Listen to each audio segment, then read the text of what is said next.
Hello, my beautiful friends, and welcome back to the show. Today's episode is quite different than any other episode we have done. We are talking money on this episode, and I have a beautiful guest with me, Shannon Ryan. She is a certified financial planner with 30 years of experience in the field. And when she started, she was definitely in the minority. It was a male-dominated industry. And she came with a female perspective. She started out doing what financial planners do, but quickly realized that money was so much more than the number that you had in your bank account. It was really wrapped up in so many emotions, emotions that often came from difficult situations, wounds, what she calls wounds in our lives. And these financial wounds come in many forms. They can come from our childhood and what was talked about or experienced around money in childhood. They could come from losing a job, getting a divorce, living through a recession, bankruptcy. I mean, there are so many ways in which we develop these wounds. And not only do we often have wounds, or I shouldn't say often, I don't think there is anyone out there who doesn't have some wound around money. We also absorb a lot of the cultural beliefs that exist around money and what it means to have or to not have money. And that in itself is a wound, right? That in itself is something that we need to unpack. So that is what we're doing today. We are unpacking our financial wounds and the scar tissues that they leave behind. And you might be thinking, well, why are we doing that? Why on a show that is really about spirituality are we talking about money? Because money can often feel not spiritual, right? It seems like a topic that it doesn't align with spirituality, but it actually does, because money is a form of abundance, and abundance is not just money. You can receive abundance in so many ways, through abundance of love and abundance of joy and abundance of beauty, abundance of creativity. I could go on with all the aspects of abundance. But we can't ignore or pretend that money isn't part of the package of abundance. And just as we can allow the receiving of abundance in other forms, or we can block it, we can do the same with money. We can open up the channel to receive the abundance of money, or we can close the channel off and block it. And often we do and are blocking it because of the wounds we have and the stories and beliefs that were created around those wounds. So we are talking about that today, and it was a fantastic conversation. You're going to hear my own experience, or some of my own experience. This is something I'm still working on myself. I have my own wounds in my life around money, and I'm working on getting unstuck in those areas, so I can fully step into the abundance that I believe is out there. So you are not alone if you too feel that you have blocks related to money and you feel like this is a topic that for you that is difficult. I am right there with you. We are walking this journey together, and this will be the first conversation that we open the door to this conversation. But I have a feeling I will be having more of these types of episodes in the future, because it's a big topic. And when Shannon and I got off, we actually continued to talk for a while, and there were several things I wish I had captured during our interview. So look forward to more of these conversations. As always, I would love to hear your feedback on this. Money is a triggering topic. So you could have some strong emotions around this conversation. And in fact, I hope that you do, because that means we've touched something, right? That we've touched something that needs to be examined. Anytime you feel really riled up by something, that is a gift. It is a gift because it is something that we need to pull out and pull back the packaging around it and really look deeply inside of it and see why it was so triggering to us. So if that happens to you, you're welcome. And also, I would love to hear about it. I would love for you to let me know what it was in particular that was really confronting to you, and if you figured anything out after you examined it. So DM me on Instagram, send me an email. You can get in touch with me in any way. You can comment on Spotify. So just any way that you want to be in touch with me, I would love to hear how this particular interview impacted you. And if you'd like to have more of them. Okay, have a great listen, my friends. Hey, gorgeous souls, and welcome to the Midlife Purpose Project. I'm your host, Katie Farinas, a yoga teacher and soul purpose coach. And just like you, I'm navigating the wild, beautiful, and sometimes messy terrain of midlife. This is the space where we unpack the shifts happening in our bodies, minds, and souls. We're diving deep into the questions that rise up when everything seems to be changing. Think of this as your toolkit for making sense of this powerful phase of life.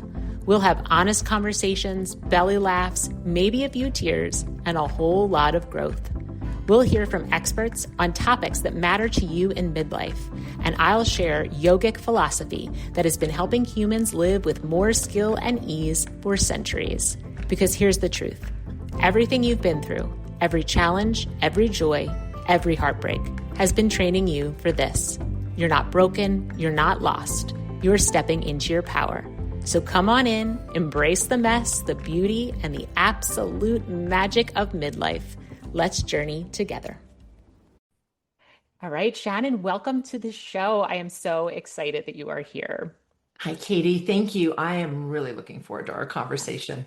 Yes, me too. And I will be very honest. One of the reasons I decided to have this conversation was, of course, for my audience, because I think this is a really important topic, but also for myself. So I'm just going to be honest about that with my audience. I've struggled with my relationship with money, and I really still do struggle with that relationship. It's something that money and I are working on together, I like to say. But it really has been something that's been difficult for me. So I have tons of questions for you from my own personal experience, but I always say I know I'm not alone. If I have the questions, other people have them too. So glad you're here. Statistically, it's one of those areas that if we have our health, money is one of those things that we think about a lot and probably more than we need to. And the rumination is typically negative. And so I look forward to this conversation so we can talk about where those negative and fearful feelings come from, and how we move past those. Yes, yes. Okay, well, I could dive in with 1,000 questions, but before I do that, why don't you just tell our audience, just give them a little overview of who you are and what you do? Perfect. I'm a wealth advisor. I've been helping people with their money face to face every day for over 30 years. And what I like to say is I have a new book that just came out, and I have a TEDx talk, and I've written all kinds of articles, and I teach, but that's really not what I do. I work with real people, and I have learned so much over the last 30 years that all of those other things that I do is a way of sharing that intimate knowledge that I have that a lot of people don't have. Because when you're talking about money in our society, it's still considered rude, or money is evil. And so there's all of these thoughts around money that prevent us from having authentic and open conversations about it. So I am on a mission to get the conversation started and continued so we all understand our relationships with money, and that we're not alone. Yes, yes. Oh, I love that. And I would, well, I should just ask you, when you started this work, was it about people and their relationship with money, or did you originally start about just helping them with their finances, and then over time, after working with enough people, you started to see a lot of trends Yeah. emerging? Katie, is a great question, and I know that you've got a large female audience, so Mhm. I'm gonna answer this as a woman. 30 years ago, I was one of the only women on the floor. There was plenty of women. They were the administrative assistants, and they were fantastic, but there were very few that were financial advisors. And for any of us that have been professional women in any type of field, I went in armored up every day. I had to prove, I had to have more education, I had to be better. And early on, I really thought it was about returns, meaning that I had to get great returns from my clients and be the smartest one in the room and have the most credentials. And what I learned pretty quickly is that when it comes to human interaction with anything, but with money, all of that didn't matter. Yes, to sit at the table, I had to have a certain level of licensing and education and so forth. But I over armored myself with extra graduate degrees and everything else just to prove what I knew. Mhm. But what I learned really quickly was that the human response to money was more important than the returns I was getting. Because even if I did a phenomenal job as a financial advisor, which I got great returns, somebody could still jump out of the market at the wrong time because they got so scared based on their Mhm. past experiences or habits that they had around money that they could do permanent damage. And I couldn't understand why people weren't talking about this human element. They kept saying, well, I help my clients get 8% returns. And I started in my head saying, so what? And I was Yeah. nervous in the beginning being a woman because I thought, okay, this is too soft versus I should be just talking about the returns. And I Mhm. really had a shift early in my career, and it propelled me into having an incredibly successful career talking about the human side of money when no one was talking about it. Mm. That's amazing. And this is why we need more women in leadership right there. I agree. Yes, we were just talking about the divine feminine and how that Yes. really we're in an era where that really needs to come forward. And that is Yes. what you did. You brought that forward in that moment. And that's amazing. So many questions. So how, when someone comes in with a scarcity mindset around money, Mhm. how does that impact their ability to build wealth and to make good decisions around their money? Like what does that scarcity mindset do? And maybe we can talk a little bit about what a scarcity mindset is. Do you want to address that? I do. And I'm gonna start with why we have a scarcity mindset. And I want to set a foundation. Money is primal. Money is how we eat, we clothe, we house ourselves, we educate our children, but it's more than that. We live in a society, whether we like it or not. We live in a society where we say, Katie, you're successful. And if I say, Katie, you're so successful, the first thing people think is you're financially successful. Yeah. And we put people up on pedestals and we write books about them and we put movies together. How do they do it? How do they get so successful? Influencers today are telling us, I'm making all this money being an influencer, but we don't examine the quality of their lives. So when I say Mhm. successful, we go to money. Why that's so key to the scarcity is because we as human beings want to be liked. We want to be admired. And Mhm. so we get into a mindset where everybody has what I don't have. I don't know if I'm ever going to have it. I'm bad with money. So this resource is scarce. And Mhm. why don't I have more of it?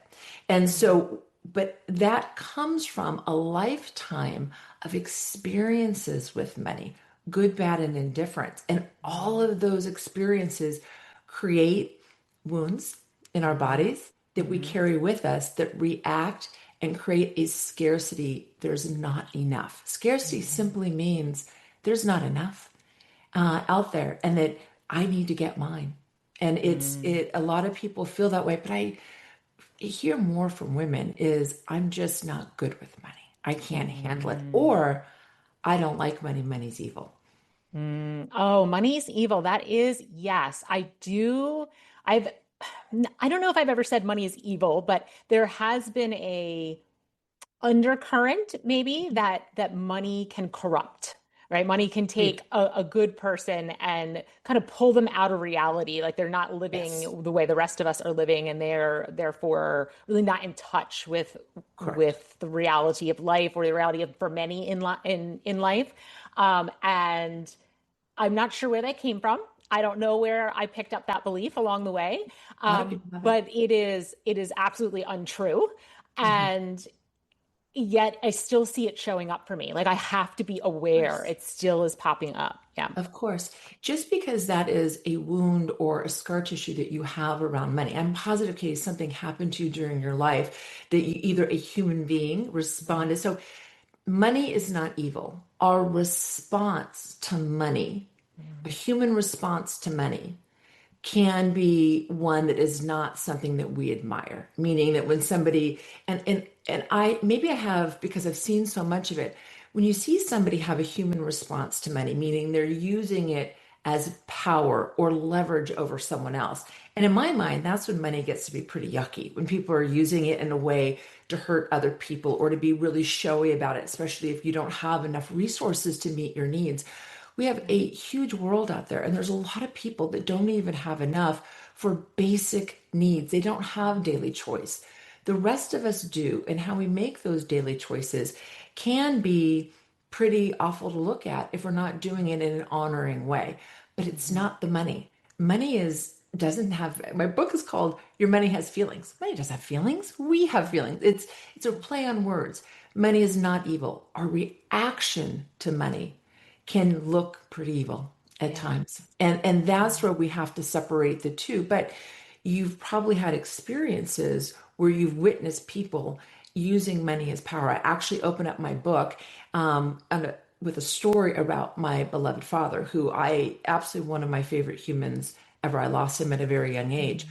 But his utilization of money and power in three different marriages that he had um, made money look not great to me too for a while. And so Mm. that's part of my story, what I've had to learn around control, around money. I told my husband when we got married, I'm never not going to work because I didn't want to lose control because Mm. I witnessed him using that as power.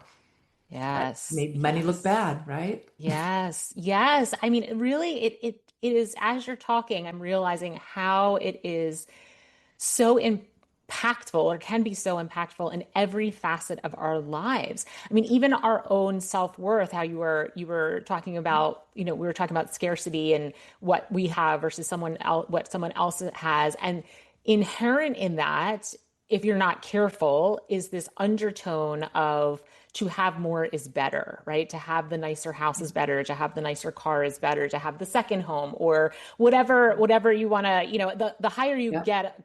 get up on the financial hierarchy, I feel like there's never enough, right?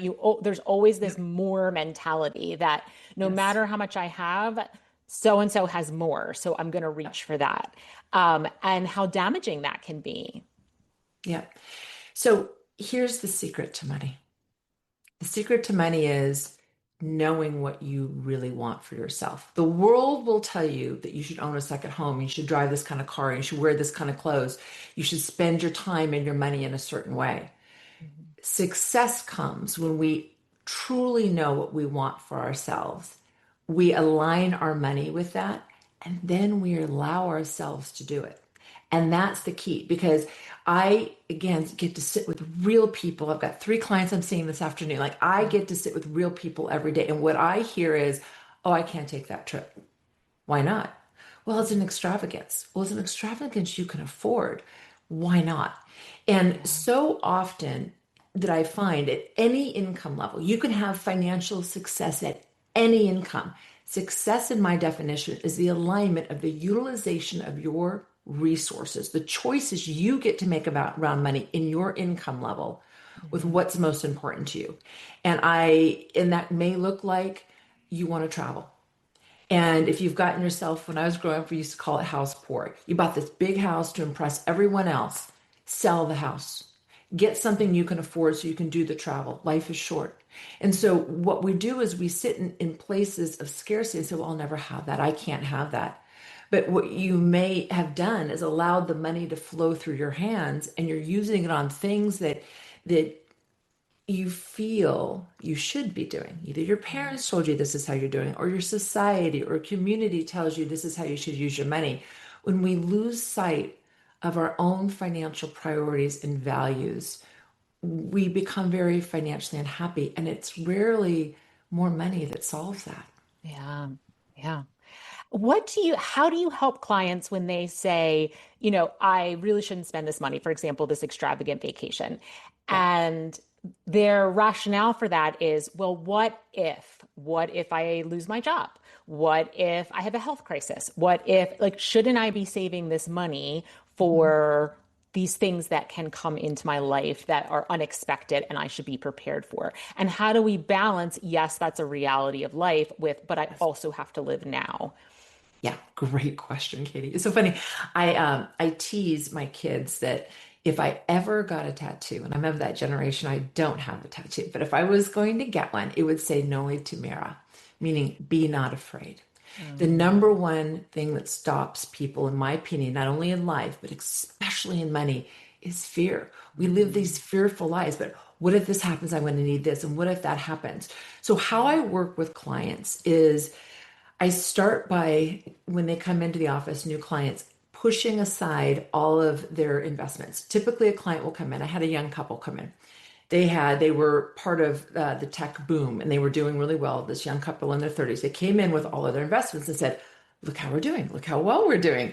And I Mhm. pushed it aside and said, that's wonderful. We're going to get to that. And I could tell they were uncomfortable. I said, I really want to start with, what is this all for? Meaning, help me understand what's important to you about money. And then let's take a look at the resources you have to align with those values.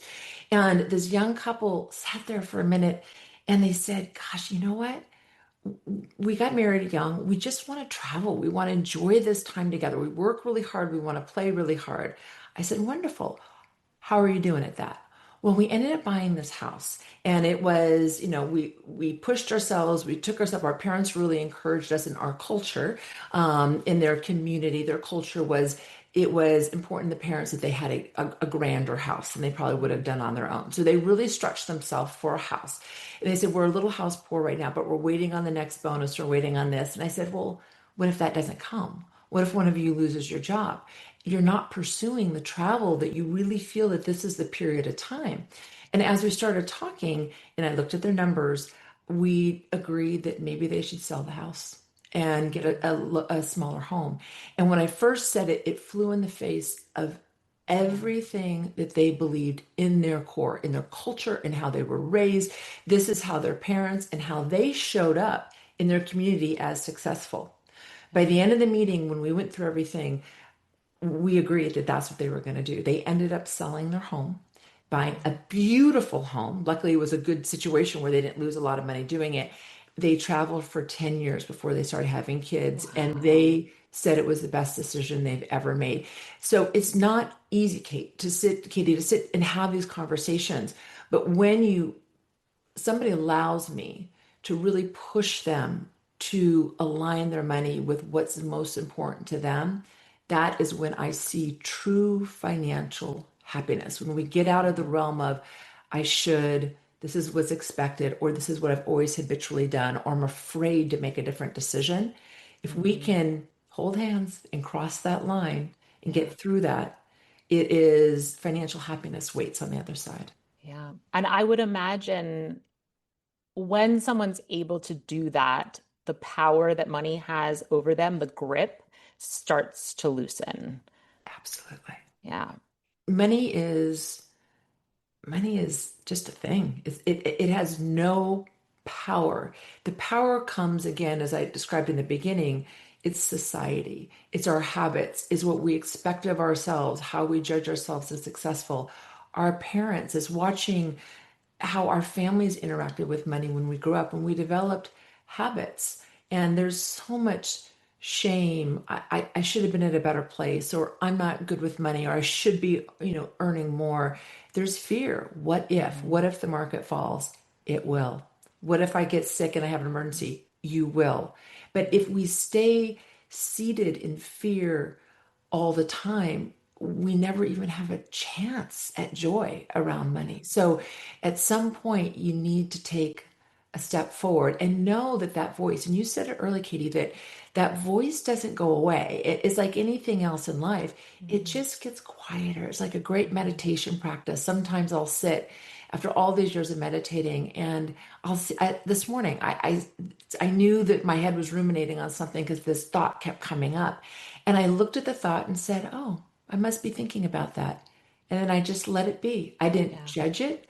I didn't say that was bad, Shannon. You're sitting here meditating. You shouldn't be thinking about that. And right. don't judge yourself on money. If you find that you're fearful about something, that's okay. But move Mhm. forward anyways. Yeah, I was just about to say that. What I found for myself is that I definitely have a scarcity mindset around money.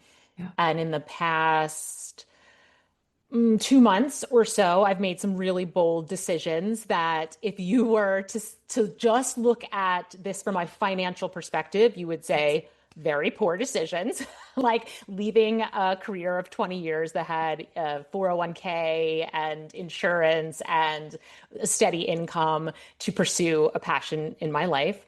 And so, from a financial perspective, you would say not a good decision. But I wanted to live in alignment with my values. And Yeah. so we sat down, my husband and I, we looked at the numbers, we figured things out. I knew this was coming for 2 years. We prepared for this. And yet it was still very hard because of my relationship with money to actually do it. Yeah. It took a tremendous amount of courage and the knowledge that it could change our financial situation and our financial future. And yet it was still worth it to live in alignment with my values and the freedom that this has given me. And I mean the internal freedom that it has given me has been life altering. I really can't, there's really no way to describe it if you haven't experienced it. And my best friend, I'd be curious what you think about the spiritual aspect of money because my best friend is very, very Christian, very extremely Christian, and she believes in tithing. She was brought up to tithe, which is anybody who doesn't know what that is, that just means to give back to the church. And I think there's somewhere in the Bible that says it should be 10%. So that is what she gives to the church. And she grew up very poor, and her mother would always tithe. And she said as a child, she would be frustrated because sometimes their electricity would get shut off and like really, they were really living on the edge there. And she would get upset, like, why is mom tithing when we don't have electricity? And her mother would always say, if you give back to God, God will give back to you. Like Mhm. the money will come. And she said it was miraculous because it always did. Like the money always Mhm. came. And so now she's an adult and she tithes at 10%. And she is a single mom of 2 kids. And she does not get really financial support from the father of those Mhm. children. And she's had a lot of stuff happening in her life that have been costing her a lot of money. And she's continued tithing through all of this. Mhm. And there's a part of me that's like, stop the tithing. You need that money. Yes. God understands. He wants you to give it to your family, right? But then I'm like, okay, this is what she believes. Like, she's got to go with it, right? I'm like fighting every Yeah. instinct that I was raised with in my life, my whole childhood coming up. Yeah. And yet, every time she hits up against a wall where she needs extra money, it shows up. And it just happened last week again. And I'm not talking about a little bit of money. Like we're talking about, I think Yeah. $2,000 a month is just started showing up for her. It Hmm. totally unexpectedly when she was innocent bind, where she was like, I really need extra money for some of the things going on in her life. Yeah. So I would just be curious what you think of that whole concept. I have a lot of feelings about that concept. I am also a Christian, but my Christianity is about energetic flow, meaning that I believe that we're all from a greater source and we all are of energy, meaning that our flow, even our conversation here is about you and I exchanging energy today. And I think that money is the same way. I believe that your friend in her traditional tithing, that's where her energetic flow is, meaning she believes so strongly that she flows 10% to the church, to God, that she will be taken care of. And she's right. If I believe that something is going to work out, then I am right. And then I'm putting that out there. Money is, we can stop the flow of money by simply believing there's not enough, there will never be enough, I'm going to lose my money. It's almost that self-fulfilling prophecy. And I think of it more of as an energetic flow. There should be some basic financial, have a cash reserve, don't dig yourself into too much debt. Like there's some really basic things that need to be done.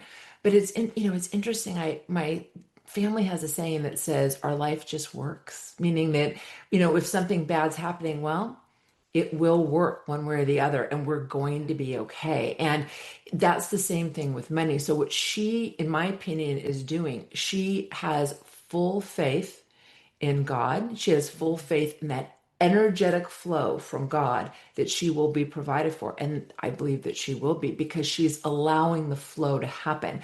It's when we cut the flow off, meaning saying, I'm always going to be poor, I'm bad with money, I can't figure this out. What It's true. It's almost like putting a dam up saying, I don't want the money. Yeah. And there's plenty of money in the world. It flows. And sitting at home and not doing anything and watching Netflix and saying, okay, flow the money to me is probably not a good idea either. But I really believe in the flow of money, and each of us in each of our own faith disciplines see it differently. And it's her faith, her energy around her faith that is making that money flow, in my opinion, not necessarily the exact 10% tithing, but that's my opinion, and that's her faith, and so that's what she needs to do. Yeah. And it's what as I mentioned, this is something I'm still working on. So I'm doing lot of reading about it. I'm currently reading a book about it, listening to a lot of spiritual teachers Yeah. talk about money. Because also we have to look at the world and we see that there is such a there's like people who have so much and people who have so little. And so Yes. it's hard to wrap your brain around this concept of essentially abundance in all forms, including money, and that money is just a form of abundance and you can either Yes. allow it in or you can kind of resist the flow of it into your life. But when Hmm. you're looking, that's kind of an easy concept if you're doing okay. But when you look at many people who are struggling just to put food on their table or keep a Yes. roof over their head, the concept it becomes, for me personally, a little bit Yes. harder to wrap my brain around. Mhm. But what you are saying, or what you just said, is what many very well known, well respected spiritual teachers say as well. It's an energetic, and we can either allow it or disallow it. And a lot of that has to do with our belief system and the kind of the feeling of essentially a feeling of worthiness. Like I'm in the stream of well-being. I believe everything will work Yeah. out. Um, it's a tough one for me. No, Katie, it's a tough one for everyone, and it definitely sounds a little woo-woo. And I'm an analytical financial person, and it does sound a little woo, but I will tell you, after witnessing it for 30 Yeah. years, I am absolutely convinced that we can stop the flow of money simply through our belief system. And how it actually works, and what I witness is people doing things to cut that flow. It's not just a belief system. They'll say I'm bad with money, and then they won't get basic skills because why get basic skills? Because I'm not good with money, or I'm not good at budgeting. So they don't watch what's flowing through their hands. They also have that belief we talked about earlier that money is bad or evil, so I'm not going to look at it. So let me flip the script. What I have witnessed in money is there is a lot of wealth inequity in this world. And there are a lot of people that, again, don't even have a choice. They can barely make it day in and day out. But many of us do have choice. And it's how we make that choice with our discretionary money, even our fixed assets. Are we in a home that we can afford? Are we, doing the things we can afford, or how we overstretched ourselves? And Mhm. if we are fortunate enough to get to the point where we have excess resources, how do we use those resources? Do we use them in alignment? So I'm of the belief that money is flowed through us through whoever, God, divine, spirit, the universe. So however you think of your higher power, if you think of a higher power, I believe that that higher power has enough ability to flow that money through anyone. Yeah.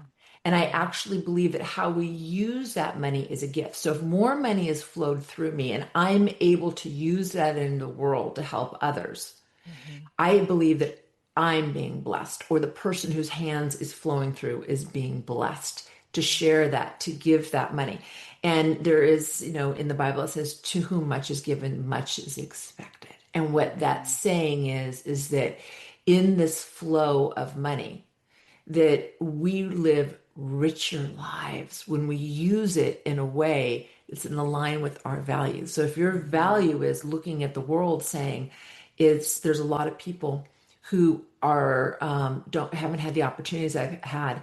How do I get a chance to help those people? And I don't even believe it's me. I believe it's a higher power flowing it through me. So Yes. what a blessing. Like to me, Yeah. I look at money as a complete gift, a complete blessing. When I earn more than I need, I think, wow, what can I do with this money to impact somebody else's life? And it's a big question, and you've got to be careful with that because there's a lot of people who take advantage of those of that as well. Hmm. But Hmm. I see money as simply as a flow of resources. And if we're fortunate enough to have excess resources flowed, then how we use it speaks volumes. And we all see this. There's some people in the world who hoard. They Hmm. get money and it's like, I won't help my family. It's this is my power over you, meaning I have more money than you do. And they use it as power. And then you see people who think, wow, so good that money was flowed through them. Look at all Yeah. the beauty that they're doing in the world. So Yeah. I just think about money differently. And I truly believe it's because I've had a front row seat to it for a long time. Yeah. Yeah. I love that. I love that explanation. I got some goosebumps there. So that always is a signal of truth to me. So Yeah. thank you. Thank you for that.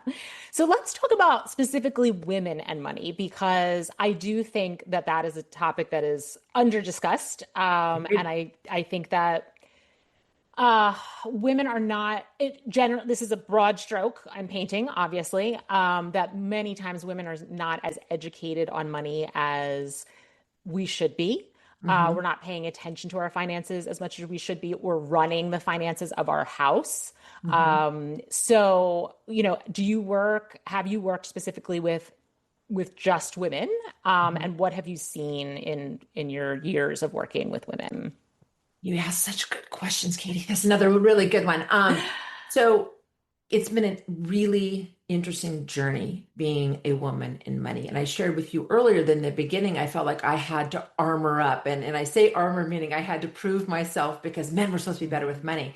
I will start by letting you know that there was a 30-year study, and I think it was Harvard. I may be doing the wrong, it may have been Barron's, but there was a 30-year study on women investment advisors and money Mm. versus men. Women advisors outperformed men year in and year out. And this speaks to the fact I have always believed that women were as good or better than men when it comes to investing and handling resources. The problem is, and it really, some of it comes down to generational too. I shared with you earlier that I'm turning 60 next April. And I grew up in a generation that we, as women, I was told I wasn't good with math and that I shouldn't go into finance. I remember when I said I was going into finance, my dad was like, what? Are you going to be a stock jockey like with all the boys? And so it was just a different time. And so women often will abdicate our responsibility around money to men. Mhm. And what I have seen, again, behind closed doors, behind that dark curtain, is that many of these wonderful men don't know exactly what they're doing either. And yet Mhm. we count on them to do it. We abdicate it. We actually give up our power. And Mhm. then I see a lot of very, very smart women that if somebody took financial topics and explained and to them very basically talked about the emotional side, women pick it up really quickly. Money is not hard. There are some very Mhm. clear basics. One of the things I go through in my book, Your Money Has Feelings, is not only do I talk about the behavioral versus the traditional, tell a lot of stories because I'm a storyteller, but I dig into the basic things that you need to know. And then once we get that, we can build on that. We become stronger around money, phenomenal partners. When I educate Mhm. my female clients, early on, a lot of the men would just come in my office and never even brought their wives. And I used to always Wow. insist that if she was open to it, and I would get women in my office like, oh, I don't want to be doing this. Like, why am I here? He does this. And then once we get them going, they're like, oh, I am good with money. I can't tell you how often I've had female clients like, this isn't hard. I have a client who just lost her husband 3 weeks ago, and he was a banker. And so he did all the money. And she called me, and she's in her 70s, and she could barely talk on the phone. She was crying so hard. And I've known her just socially for a long time. And I said, I don't worry, I've got you. She goes, I just don't understand it. I left this all to him. Why did I do that? And I just said, this isn't hard. You are very bright. I can teach this to you. Please trust me. And I know within the next few months, as we make this transition from her husband handling it to her, she's going to feel a weight of the world off because she's going to realize that it's not that difficult. So Yeah. I think women, we've put ourselves in this position, Mhm. and I find that when we engage in money, we're actually spectacular. There's a lot of Mhm. spectacular men in money as Mhm. well. My husband's really good with money, but I do all the investing for us. Mhm. And so the partnership becomes stronger when both people can be engaged in it. You Yeah. also, as a woman, leave yourself less vulnerable. Men, not just men, women have used money as power as well. But you do see a lot of power struggles around money in marital situations, especially if there's been a disproportionate amount of money earned based on Mhm. somebody staying home, which has Mhm. typically been the women. I have several Yes. friends that have stay-at-home husbands now because Mhm. things are changing. But for a long time, women stayed in bad marriages. They stayed in unhappy places Mhm. because of money. And Yeah. it breaks my heart. If you take anything from this podcast, you can. It's not hard. Just take Mhm. one step at a time. Women really are good and spectacular with money. Yeah. I will, that's great to hear because, and I do think that there's this resistance, and maybe it's fear that they're not good at it, but also maybe fear that there's not a, like they don't want to look at it, right? Like, because if I Yeah, look at it, then it's reality, and then I have yeah, to deal with it, right? And I have to maybe manage some spending that I'm doing, or I have to yes, reevaluate my life in some way. And so yeah, if I don't look at it and I just let somebody else handle it, or maybe I just don't look at it, nobody really handles it. I can like avoid this reality. agreed. In fact, my sister, there's a chapter in my book that's called Ignorance is Bliss. And that's what my sister said to me, my own sister.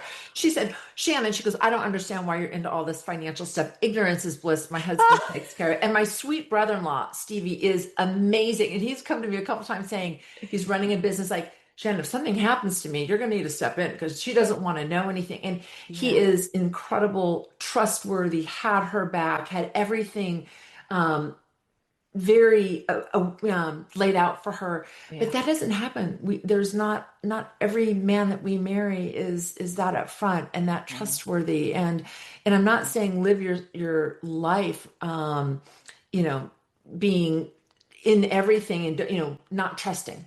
But what I Mhm. am saying is ignorance is not bliss because we live in ignorance. We feel vulnerable, and Yeah. then we get to a point where we're vulnerable. And I've heard women say, well, I don't want to ask him now. I mean, it's been all these years that I've just trusted him, and I'm look like I don't trust him. I can't talk to him about it. I have two situations. In fact, most recently, one of the women who this she was my nanny, and I have two daughters, and her husband just passed away about 6 months ago. And over 10, 15 years ago, it was a second marriage. When they got married, I said, have you talked to him about he's got a first wife and children? Have you talked to him about life insurance? What about his pension? And oh yeah, he said he did all of that. I said, did you see it? Did you inspect it? Oh, I Mm. don't know. I don't want to ask. I don't want to ask. But I'm sure he did it. He told me. Oh. Well, he did. He did. He Oh left her no. without life insurance, left her without a pension. It Oh is it is God. a total mess. In fact, it was even worse. He took his sons down to the bank, cleaned out the bank account of the only $200,000, including her money, gave it to the Oh. sons and said, "After I die, make sure she gets it." Do you think those boys have given that money to her? Absolutely not. So ignorance is not bliss. Ignorance leaves us incredibly vulnerable. So as hard as it is to look at, and I hate the word budgeting, to look at the flow of money, there is incredible strength when we start to really look at things. And I would off submit to you that if you love to, I love a beautiful purse or a great pair of shoes.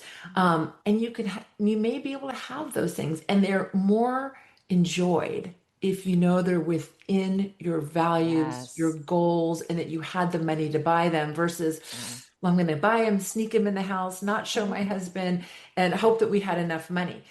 I got to tell you, when you know you have enough money to buy that beautiful purse, that pair of shoes, or whatever you want to do, it is a joyful experience as money should be.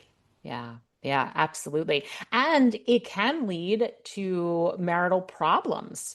I mean, if you have a spouse that is the one managing the finances and the other one's like, close my eyes, close my ears, I don't want to know, Yeah, I'm just going to spend, then that can really cause a lot of trouble in the marriage. And I think I read somewhere at one point that money is the number one yeah, source of conflict in a marriage. it is. It is. And it's one of the divorce statistics resonate with money. The arguments around money, the control over money, it is a power play. And that's why I think a lot of women think that money is bad or they don't want to look at it because of some of the games and the power that's been played. But I think women give up their power by not Hmm. wanting to be involved. And Yeah. they think it's hard. And that's when we start to own our own responsibility, meaning rather than saying, well, he's not showing me, or I don't know enough, and he's not letting me in, so I'm just going to spend anyways. We give up a lot by Hmm. playing. We're playing into the game, Yeah. and so when we own that and we make a different decision, you can do that being very honoring of your partner, sitting down and saying, I want to be a partner. I want to know everything. I want to know what's Yeah. going on. If something happens to you, I want to be able to work and know where all of our assets are, understand what we can and can't do. Um, it's amazing how often I find men are waiting for their partners to do Mm. that. That they want their Yes. partners to do that. Yep. Oh, wow. That's amazing. So that's a green light, ladies out there. Yeah. Yeah. Please ask your partner. And what if the partner isn't forthcoming? Have you had that situation where a Yeah. woman is asking to see the finances and be involved and be the partner, and their partner is resisting? Yeah. There's a lot of reasons why I've seen partners have resisted. First of all, some partners, especially when the partner is the primary breadwinner, and they've always taken care of it, depending on how you go about it, like anything else, communication life, if you're coming at them going, well, you never showed it to me, you got to show it to me now, it's almost an attacking type thing Mhm. versus approaching and saying, I have, it's my fault. I haven't looked at it. I would really love to sit down and if you can let me know. If you find somebody is really resisting, it's a red flag. It's a Mhm. concern.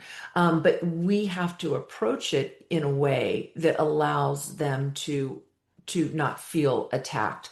And if when a marriage is stumbling and not doing well, that's often when people will start asking questions and then everybody's on the defense. So it's Right. usually better when to do it early, to do it often. I would always recommend working with a professional, work with a CFP, a financial advisor that sits down that can ask questions of you both. If you've got a financial advisor, don't miss those meetings, be a part of Mhm. them. And then it becomes more of a partnership versus an adversarial conversation. Yeah. Good advice. Good advice. I the whole so let's go back. Just I want to backpedal just a little bit. So there's a lot of kind of underlying maybe subconscious beliefs that can pop up, like this scarcity mindset, not being worthy, I'm not good with money, Yes. I'm not, I'm not educated enough, I'm not right. A lot of subconscious limiting beliefs. Yes. If we can become aware of them, how do we overcome them? How do we say, okay, I see that limiting belief. but I'm gonna remove it, right? This is what we're gonna try to do. We're Mhm. gonna try to remove it, and in its place, because when we remove a belief, it leaves a vacuum. We need to replace it with a better belief, a belief that is more in alignment with our evolution and expansion and the truth of reality. Mhm. And so, how do you recommend people doing that?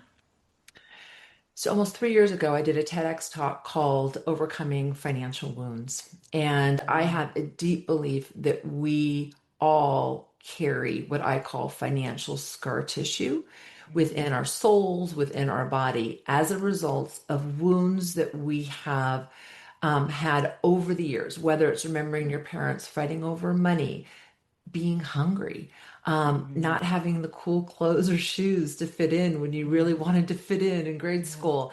But we all carry this scar tissue. And I call it scar tissue because long after a wound has healed, or you have forgotten that impact of money, that feeling, there is scar tissue that remains in our body.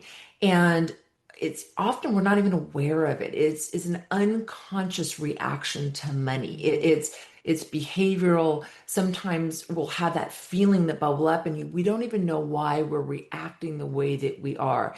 And it typically has to do with a past experience. We get ourselves in a position of that becoming habitual, meaning the talk track is, I'm not good with money, or there will never be enough, or I can't do that. Because those are so deeply rooted inside of our bodies, scar tissue, I Mhm. would say that you're never going to remove it. What you need Mhm. to learn is to live with it, to understand that voice. So when that voice comes up and say, there's never going to be enough, Heaven, Katie, don't leave your job. If you leave your job and you're secure 401k, then what are you doing to you and your husband? You're going to go broke. You're not going to get your goals. All of those thoughts live on a loop and they're very common. We all have them. But identifying it and saying, I'm having those thoughts again, it's not true. Mhm. And, but then rewording it. I'm starting this business. It's going to be successful. And if it's not, I'm going to make the next decision because I can. Mhm. I have that Mhm. ability to do that. My Mhm. husband is my partner. He supports what I'm doing. And so what you're doing is you're not removing it. You're recognizing that you've had a beautiful life, and a part of your Mhm. beautiful life, there has been pain and trial. My husband was very poor growing up, Mhm. extremely poor growing up. And there's times when we do things that he hesitates, like, I don't know, Shannon, can we really do that?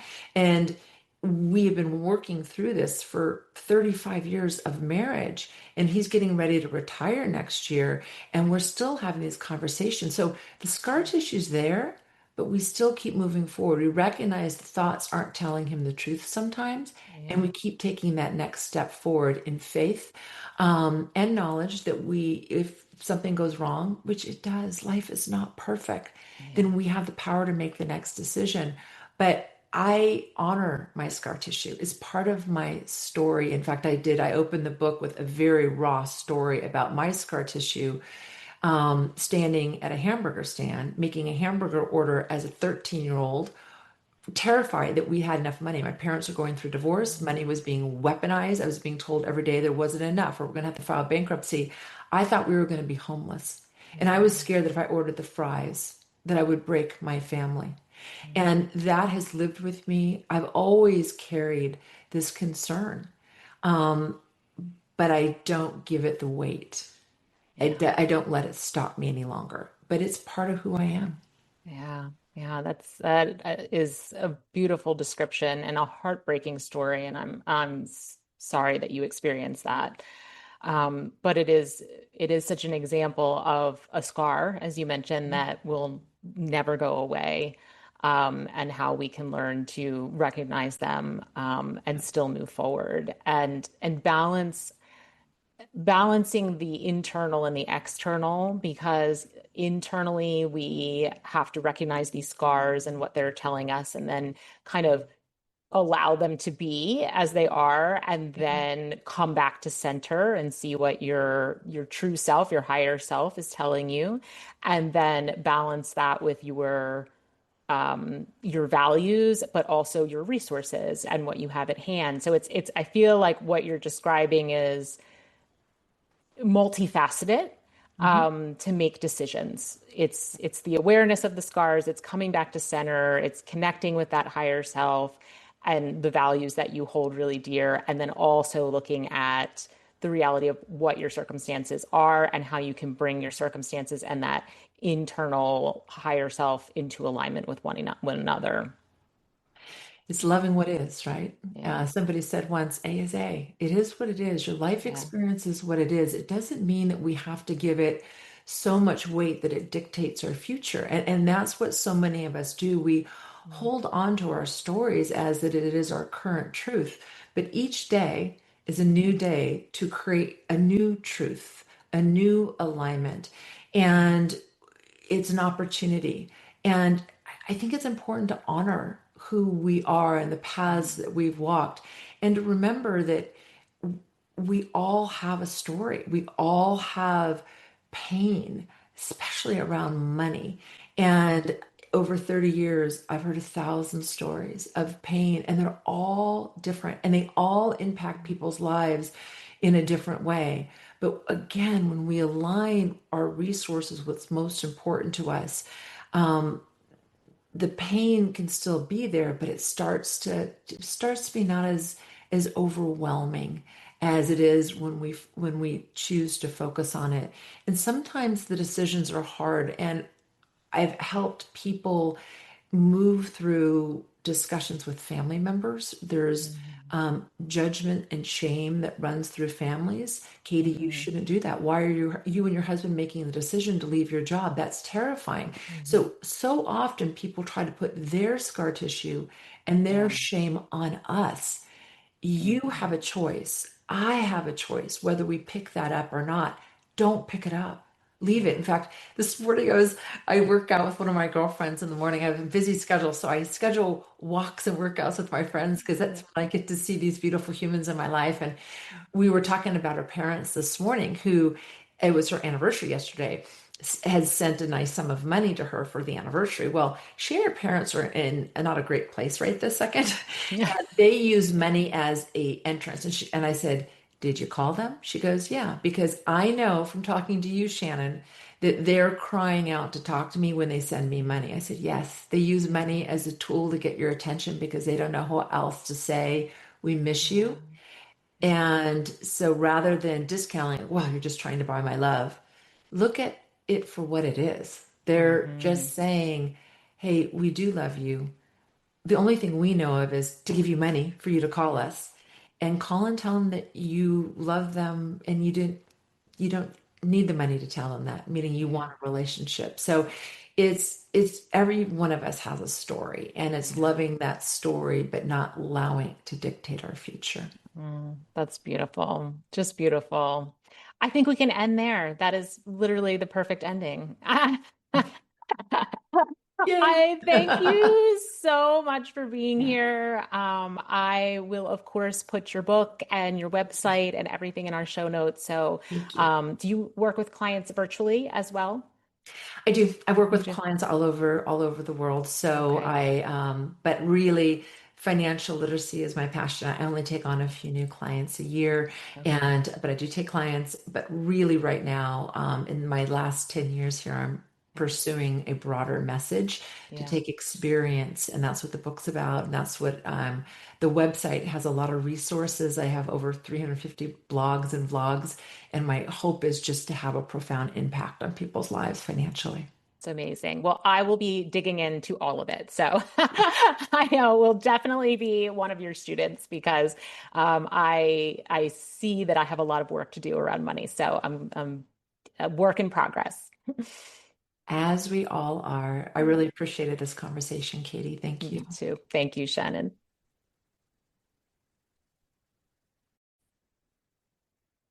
Okay, well, we covered a lot during that conversation, but I also feel like we barely scratched the surface. So expect more conversations like these. But I hope something today really stirred you in some way. All of my greatest life lessons, teachers have come through discomfort. And I hate to say that, but it's true. The information, when I hear something and I immediately want to look away or push away from it, or to immediately like a reflex reaction say no, that's where my work is. That's where I need to look. I need to turn around and intentionally walk right into it. Part of the spiritual path is something called discernment. And discernment asks us to look at everything and decide what is true for us, but really decide, not just knee-jerk reaction. So if you had a knee-jerk reaction and you were stirred, please know that that's a gift. And please take some time to reflect on it and turn around and really look at it instead of pushing it away. I also want to invite you to join me on Substack. On Substack, you can find all things related to me. So you'll find my podcast, blog articles, links to anything that I'm offering. And you'll also find what are called notes on Substack. I post these 3 to 4 times a week. They're usually pretty short, under a paragraph, but they are simple reflections to guide you on your path, to guide you on your daily path. Sometimes there are quotations that are particularly, quotes, I can't speak, that are particularly meaningful to me. Sometimes they're just insights that come in my journey of life. It's just really beautiful community over there. It is very calming space. It just feels good over on Substack. So I invite you to head on over there. They have an app, or you can use the desktop version, whatever you prefer. Just type my name, Katie Farinas. I'll pop right up and subscribe to my page, and then you will get all of me through Substack. All right, my friends, I hope you have an absolutely beautiful and abundant week, and I love you very much. Namaste. Thank you for joining me on this journey of self-discovery here at the Midlife Purpose Project. I hope today's conversation sparked something deep inside of you, made you laugh, or reminded you that you are never alone. Remember, it's never too late to reconnect with your soul's purpose and live a life of meaning.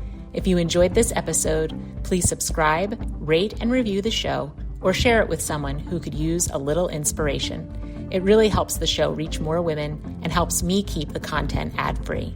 Join me next time as we continue to explore what it means to live with purpose in midlife.